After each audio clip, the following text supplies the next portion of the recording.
Indian Prime Minister Narendra Modi's meeting with 14 leaders from the troubled state of Jammu and Kashmir on Thursday was prompted by several factors, the two main ones being his acute awareness of his personal stature having significantly diminished internationally over his callous handling of the second wave of the coronavirus pandemic and signs that the Biden administration may be leaning on him to restore some measure of political normalcy to the state. This is the broad overview of Tarun Basu, the well known New Delhi based journalist and president of the think tank Society for Policy Studies, which, among other activities, runs a respected online journal, South Asia Monitor. Writing a remarkable curtain raiser to the Thursday meeting, Basu also says, and I quote, linked tangentially to a political decision on Kashmir are the tangled web of Afghan peace talks, with New Delhi reported to have conducted secret parleys with the Taliban as the latter steadily moves toward its goal of controlling Afghanistan once more. Unless Kashmir moves towards democratic governance and New Delhi is able to reach some kind of modus vivendi over it with Islamabad, it will remain vulnerable to extremist influences and spillovers from the notorious Afpak terror sanctuaries. Unquote. Quite extraordinarily, Basu also says there is little doubt that Islamabad was tipped off about the likely happenings in New Delhi in a way to force the Modi government's hand. Tarun Basu is a veteran Indian journalist who was the founder editor of the India Abroad news service, which later became IANS.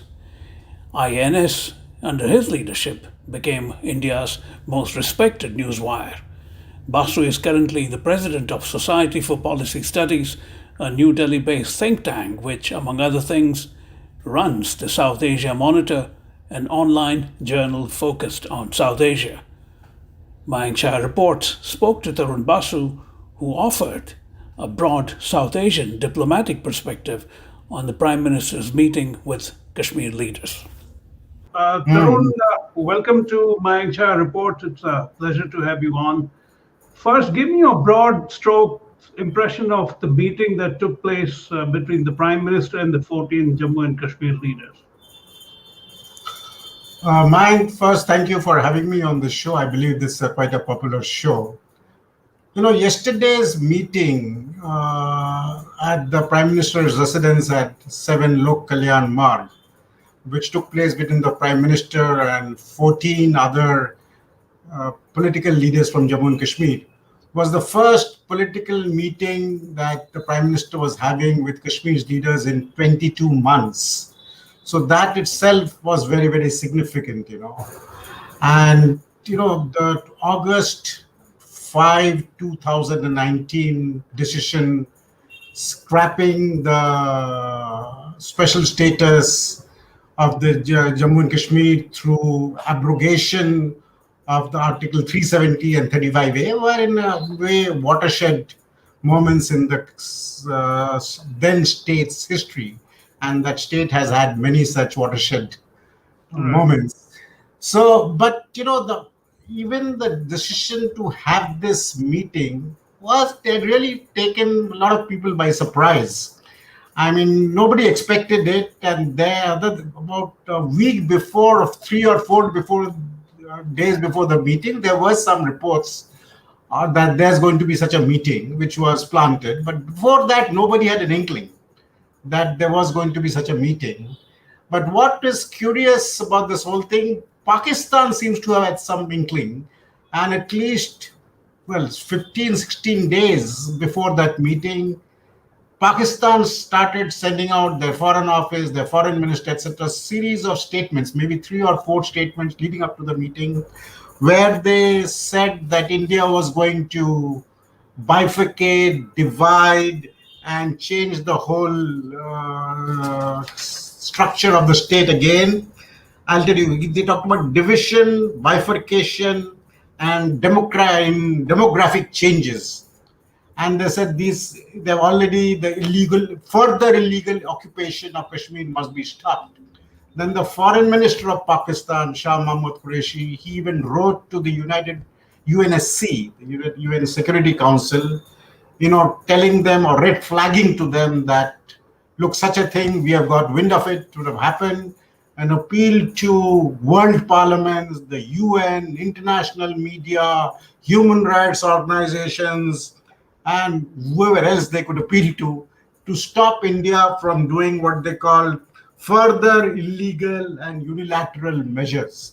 So they feared something, as if India was, or the Modi government was to further going to break up Jammu and Kashmir, or maybe divide it more along, community lines, or trifurcate, or I don't know what.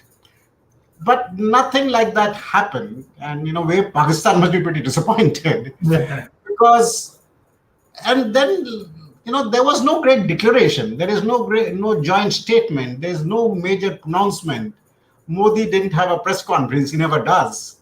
But the importance of this our meeting, which went on for, according to newspaper reports, close to 100 minutes, was that the intent shown by the government, after all that had happened in the last 2 years, and the last 2 years, as you know, the state, the Kashmir became a federally controlled territory, not a state. And then Ladakh was taken away from it, so it just became a smaller union territory. It was directly governed from Delhi through a lieutenant governor. And there were a lot of restrictions, internet restrictions, there were a lot of curtailment of civil liberties. Dozens of political leaders and activists were put into jail, including 3 former chief ministers and so many others, and people are still in jail. So a lot of things had taken place, and although the government, the Modi government, had conducted pretty successful, what are called grassroots democracy, elections that, took democracy down to what they call the grassroots, Right. the district development councils, and they were pretty successfully held, although the turnout was not so high, because the terrorists and extremists and militants, they had all warned people who either were candidates or came to vote that there will be serious consequences. But the good thing was people braved many of these threats and had come out in some places in large numbers to vote. And by and large, these so-called grassroots elections were fairly successful. And one of the reasons that the government did that, one was told, was to break the political oligarchy. There were the few clutch of, as you know, political families, the muftis, the Abdullahs, and Right. a dozen others, which control the politics of Kashmir since the Kashmir integrated with India, or became part of India, or acceded to India, rather. That's the better word. And so the government wanted to break the stranglehold of these political parties and had these elections. And then after that, a lot of other relaxations took place. The internet was in stages. They were restored, and things were leading up to some kind of normalization. But there was no talk of restoring democracy as we understood it in Jammu and Kashmir. But then after the release of these 3 former chief ministers, first Omar Abdullah, then Farooq Abdullah, and then Mehbooba Mufti was last, after almost a year of detention, people were expecting something, but then came the pandemic, and everything was, things were, decision making or anything else was almost suspended. And then this whole invitation came, which took everybody by surprise. Right. So what the Prime Minister basically said was nothing much, actually. He said he asked the political parties to participate in the delimitation process, which, as you know, would mean redrawing of constituencies because of demographic changes. And this has not taken place for 25, 26 years. And then he said his priority was to have elections, which does not mean that immediately the Kashmir will become a state. It still has a legislative assembly. It had a legislative assembly when it was, this whole thing happened.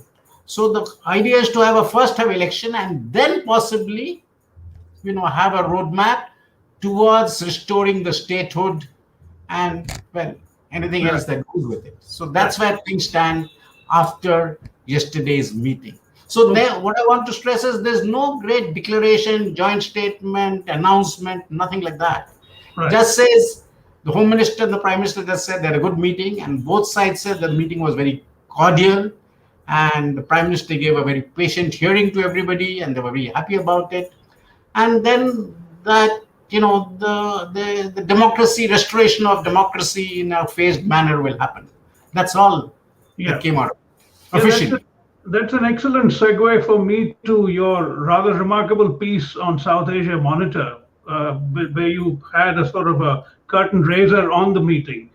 You talk about the fact that the idea that the Prime Minister has been under so much criticism because of his handling of the pandemic. This meeting perhaps was a trigger, may have been a result of his wish to create some sort of a distraction where he comes across as a decisive figure about to reinstate democracy in Jammu and Kashmir. What do you think of that perspective?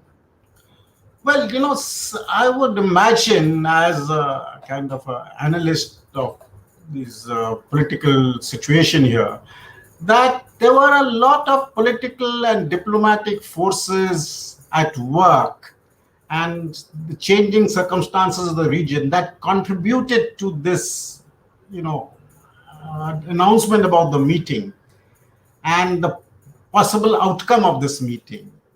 I mean, true, the government had come under a lot of pressure, and it had got a lot of negative play internationally because of its handling, or rather mishandling, of the pandemic.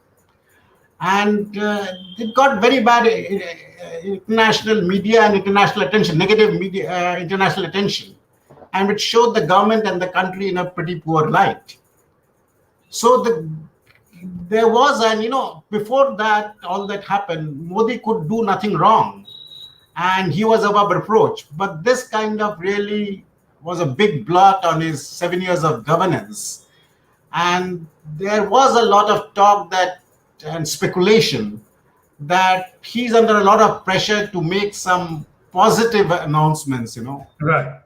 all positive announcements. And coupled with that was again the flux in the neighborhood, this whole of Pak region, the US withdrawal from Afghanistan, the feared Taliban takeover of Afghanistan. They're already controlling 50 districts there.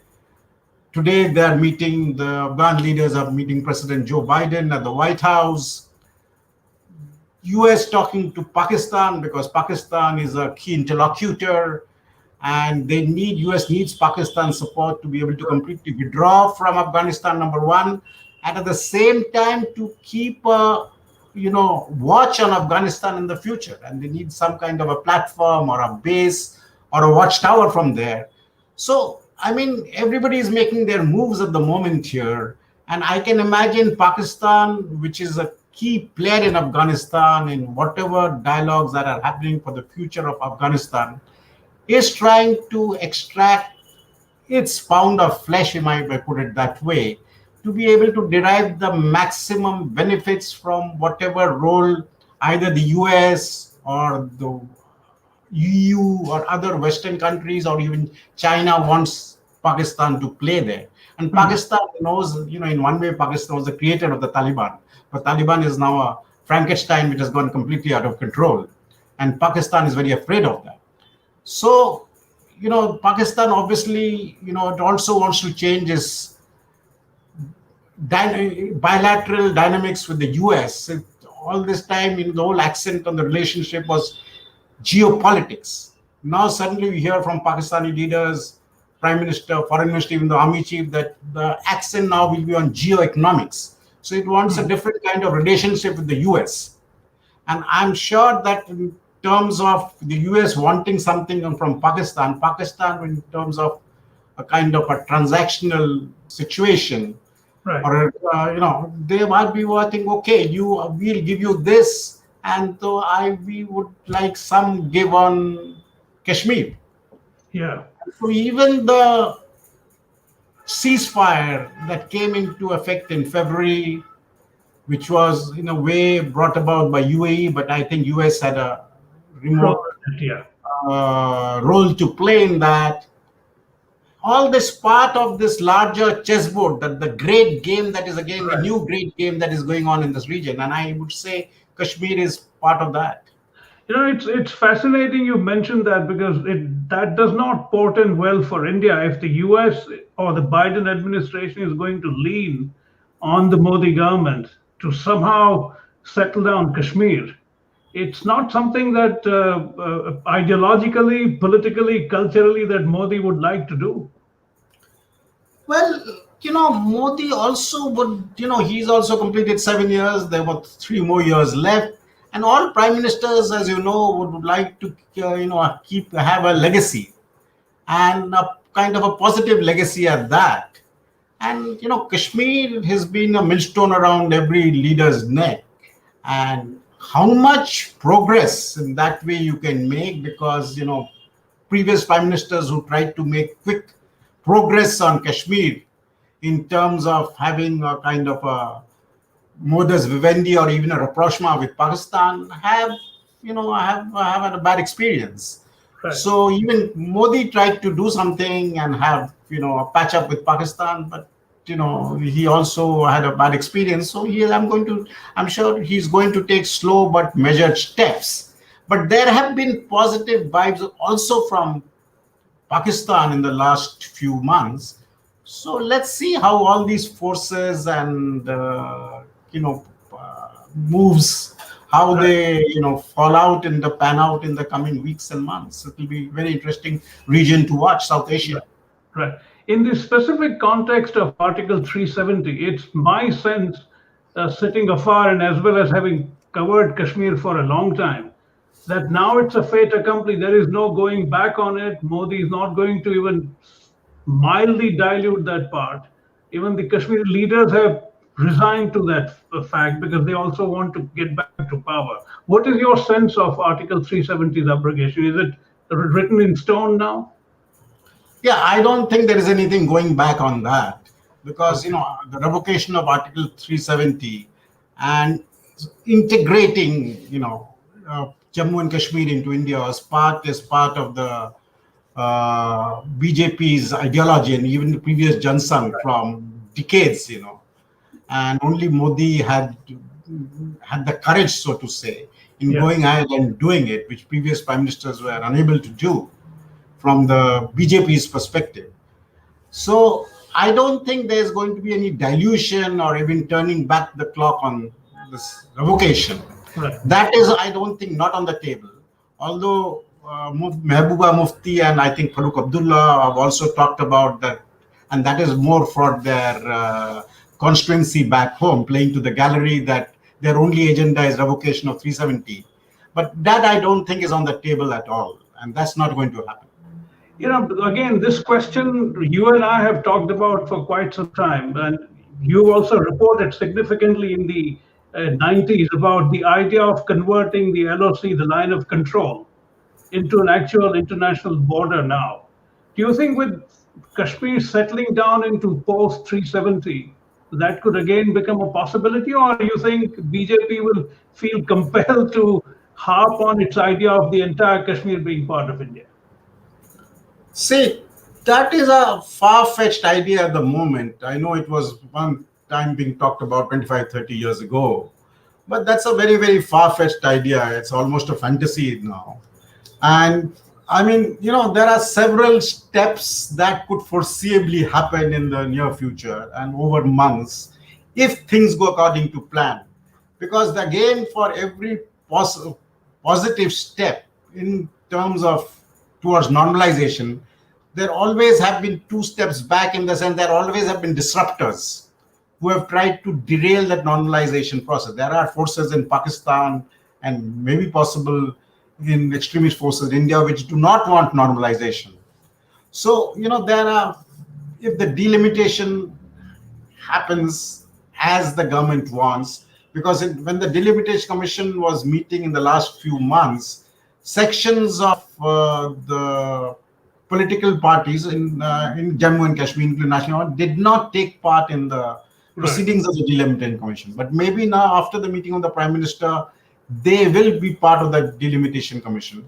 So once the delimitation is completed, there is an expansion of the assembly which will go up to 114 seats or something, I'm told, and or even more. Right. Redrawing of the boundaries. The first thing will be then the announcement of elections. Now, again, there are lots of ifs and buts. The elections have to happen peacefully. There has to be a good turnout, reasonable turnout for people to accept it and for the world to accept it that it was held peacefully and free and fair elections were held. And then the government might think of restoration of statehood and Right. bringing back a semblance of democracy, democratic functioning Jammu and Kashmir. So those are, steps which would take at least through the year or into next year, even Right. through the year. So that what you are talking about, that's a very far-fetched thing, and this I will not be. It will be premature to talk about things in there because we are not talking about any solution between India and Pakistan at the moment. We are Okay. talking about just rapprochement between the government and the alienated political parties, the political establishment in Jammu and Kashmir. Right. Nothing more than that. Nothing more Yeah. than that. And No, again, it may or may not happen. yeah, to wrap up, it's interesting that the prime minister should have the gumption to talk to leaders whom he jailed for a long time, and those leaders too didn't mind showing up. Doesn't that tell something about both sides? It does. Well, that is politics. You have no permanent friends and no permanent enemies. I mean, yours Farooq Abdullah, who was in jail in detention, at home detention for over Mehbooba Mufti, then Umar Abdullah.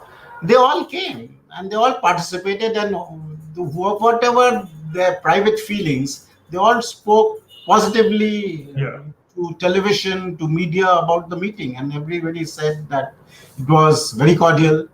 The atmosphere is very nice, and the prime minister gave a positive hearing, and they all said, almost without exception, they expect positive things to come out of it. Yeah. So that's all the takeaway can be. It's all a sentiments and feelings without major announcements. It's all Right. about sentiments and Right. feelings. And yesterday's meeting has left, for the first time after a long time, you know, positive feelings among both parties that something good will come out of it. Yeah. Yeah. Now, That's all can be said at the moment.